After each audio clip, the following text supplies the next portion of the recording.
Bonjour et bienvenue, c'est Darius. Alors je sais que vous attendez avec impatience le test de cette lunette avec un APN tel que ce Canon 200D ou mon Sony A7S. Mais la météo étant capricieuse, pour l'instant j'ai juste fait un petit test avec ça. Donc évidemment, pour bien faire, il faudrait monter la lunette sur une monture équatoriale, mais pour le petit test d'aujourd'hui, je me suis contenté juste d'un trépied avec ici un support de queue d'aronde. Et du coup, j'avais monté la lunette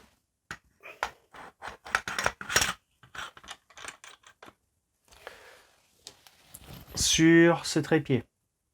Et donc vous l'aurez compris que à la place de l'APN avec le réducteur de focale et aplanisseur de champ, j'avais juste utilisé cette caméra couleur avec un filtre UVI Aircut et des bacs d'allonge pour arriver à faire la mise au point.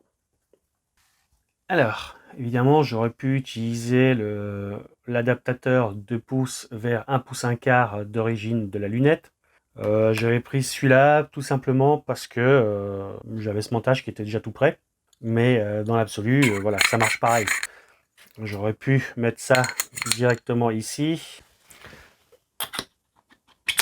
l'enquiller dans la lunette et on aurait pu se dire que c'est bon. Alors en fait, pas tout à fait.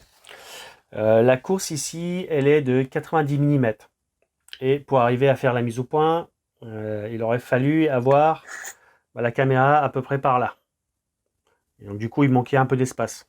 Et donc du coup, dans ce montage, hop, donc j'avais une petite bague à longe en 1 pouce 1 quart avec mon petit filtre UVI Aircut.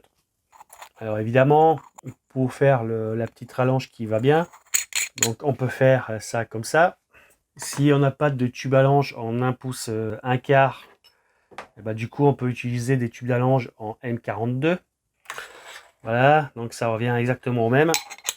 Et si on n'a pas d'allonge ni en 1 pouce 1 quart, ni en N42, on peut utiliser une rallonge en N48, c'est-à-dire en 2 pouces. Donc là du coup, j'ai ma petite caméra. Ici, ce support, et il a un pas de filetage. Et du coup, on peut très bien visser dedans une rallonge en M48 ou en 2 pouces. M48, 2 pouces, c'est pareil. Évidemment, ici, on met le filtre. Et au final, on arrive à rallonger. Donc, peu importe comment on fait, on arrive toujours au même résultat. Et donc, du coup, vous demandez quel est le résultat. Et le voici. Donc, évidemment, la Lune, elle bouge tout le temps dans le ciel. Déjà du fait de son mouvement propre autour de la Terre et du fait de la rotation terrestre. Donc, du coup, sur trépied fixe, là, on a assisté au coucher de la Lune. Et donc c'est pour ça qu'on la voit aller du haut vers le bas.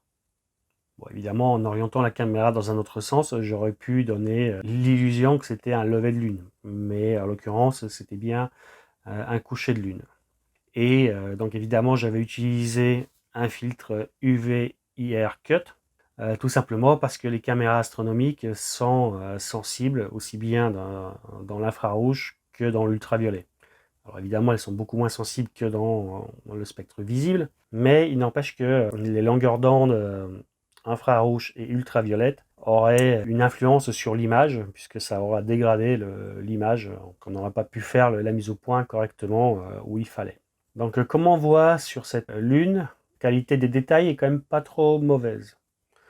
L'image est relativement propre, surtout que j'ai fait la mise au point à peu près, pas aux petits oignons, puisque forcément sur trépied fixe ça bouge tout le temps et quand ça bouge, on ne peut pas faire un réglage de mise au point aux petits oignons.